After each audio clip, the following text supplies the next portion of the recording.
ہم خدا کے بارے میں جو گمان رکھتے ہیں وہ دراصل ہماری اپنی شخصیت کے بارے میں ہمارے گمان کا ایک عکس ہوتا ہے۔ اگر خدا کے ذکر سے ذہن میں محض الزام اور خوف ہی ابھرے تو یہ اس بات کی علامت ہے کہ خوف اور الزام تراشی ہمارے اپنے سینے کی گھٹن میں پنپ رہی ہے۔ اگر خدا ہمیں محبت اور شفقت سے چھلکتا ہوا دکھائی دے تو یقیناً ہم بھی محبت اور شفقت سے چھلک رہے ہیں۔ سچائی کا راستہ دراصل دل کا راستہ ہے، دماغ کا نہیں۔ اپنے دل کو اپنا اولین مرشد بناؤ، عقل کو نہیں۔ اپنے نفس کا سامنا اور مقابلہ کرنے کے لیے دل کی مدد لو، کیونکہ تمہاری روح پر ہی خدا کی معرفت کا نزول ہوتا ہے۔ عقل اور دل اور نگاہ کا مرشد اولین ہے۔ عشق نہ ہو تو شرع و دین بت کدائے تصورات۔ قرآن پڑھنے والا ہر شخص قرآن کو اپنے فہم و ادراک کی گہرائی کے مطابق ہی سمجھ پاتا ہے۔ قرآن کی فہم کے 4 درجات ہیں۔ پہلا درجہ ظاہری معنی ہے اور زیادہ تر اکثریت اسی پر قناعت کیے ہوئے ہے۔ دوسرا درجہ باطنی معنی کا ہے۔ تیسرا درجہ ان باطنی معنوں کا بطن ہے اور چوتھا درجہ اس قدر عمیق معنوں کا حامل ہے کہ زبان ان کے بیان پر قادر نہیں۔ چنانچہ یہ ناقابل بیان ہے۔ علماء و فقہا جو شریعت کے احکامات پر غور و خوض کرتے رہتے ہیں یہ پہلے درجے پر ہے۔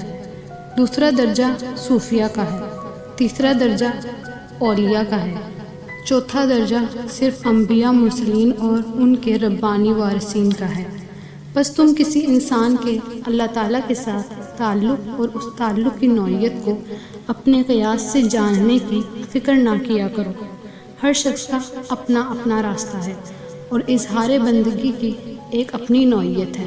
خدا بھی ہمارے الفاظ و اعمال کو نہیں بلکہ ہمارے دلوں کو دیکھتا ہے۔ یہ مذہبی رسوم اور رواج بذات خود مقصود نہیں ہے، اصل چیز تو دل کی پاکیزگی ہے۔ تم کائنات کی ہر شے اور ہر شخص میں خدا کی نشانیاں دیکھ سکتے ہو، کیونکہ خدا صرف کسی مسجد، مندر یا کسی گرجے اور صومعے تک محدود نہیں ہے۔ لیکن اگر پھر بھی تمہاری تسلی نہ ہو تو خدا کو کسی عاشق صادق کے دل میں ڈھونڈو۔ عقل اور دل 2 مختلف چیزیں ہیں۔ عقل لوگوں کو کسی نہ کسی بندھن میں جکڑتی ہے اور کسی چیز کو داؤ پر نہیں لگاتی، لیکن دل ہر بندھن سے آزاد ہو کر اپنے آپ داؤ پر لگا دیتا ہے۔ عقل ہمیشہ محتاط اور پھونک پھونک کر قدم رکھتی ہے کہ دیکھو کسی کیفیت کا زیادہ اثر مت لینا، لیکن دل کہتا ہے کہ مت گھبراؤ، ہمت کرو اور ڈوب جاؤ کیفیت میں۔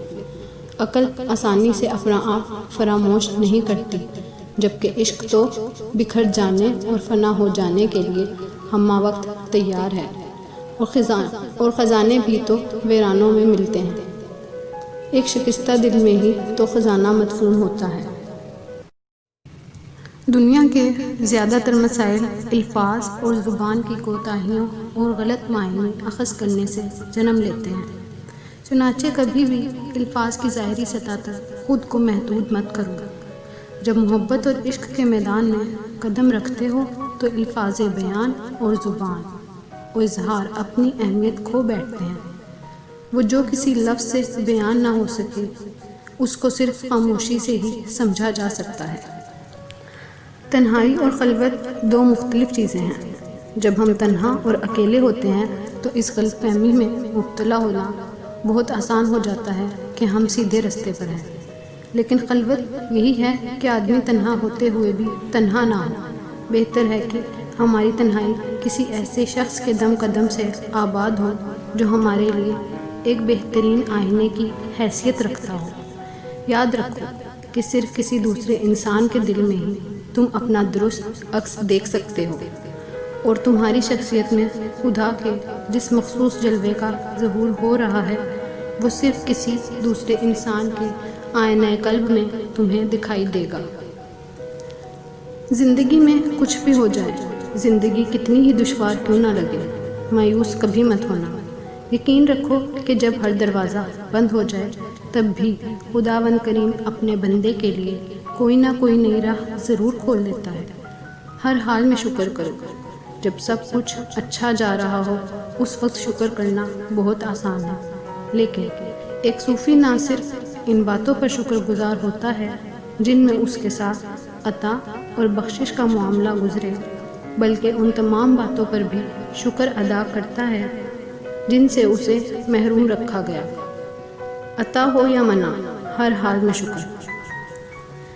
صبر اس بات کا نام نہیں ہے کہ انسان عضوِ معطل ہو کر بے بسی کے ہاتھوں برداشت کے عمل سے گزرتا رہے، بلکہ صبر کا مطلب یہ ہے کہ انسان اتنا دور اندیش اور وسیع نگاہ کا حامل ہو کہ معاملات کے انجام پر نظر رکھتے ہوئے رب پر بھروسہ رکھے۔ صبر کیا ہے؟ صبر یہ ہے کہ جب تم کانٹے کو دیکھو تو تمہیں پھول بھی دکھائی دے، جب رات کے گھٹ اندھیرے پر نظر پڑے تو اس میں صبح صادق کا اجالا بھی دکھائی دے۔ بے صبری یہ ہے کہ انسان اتنا کوتاہ بین اور کم نظر ہو کہ معاملے کے انجام پر نظر ڈالنے سے قاصر رہ جائے۔ عاشقان الہی صبر کا دامن کبھی ہاتھ سے نہیں چھوڑتے، کیونکہ وہ اچھی طرح جانتے ہیں کہ پہلے کے باریک چاند کو ماہ کامل میں تبدیل ہونے کے لیے کچھ وقت ضرور گزارنا پڑتا ہے۔ مشرق، مغرب، شمال، جنوب، ان سب سے کچھ فرق نہیں پڑتا۔ تمہارے سفر کی سمت کوئی بھی ہو، بس یہ دھیان ضرور رہے کہ ہر سفر ذات کا داخلی سفر ضرور بنے۔ اگر تم اپنی ذات کے اندرون میں ایک مقام سے دوسرے مقام تک کا باطنی سفر کرو تو تمہارے ساتھ یہ پوری کائنات اور جو کچھ اس سے ماورا ہے وہ بھی شریک سفر ہو جاتے ہیں۔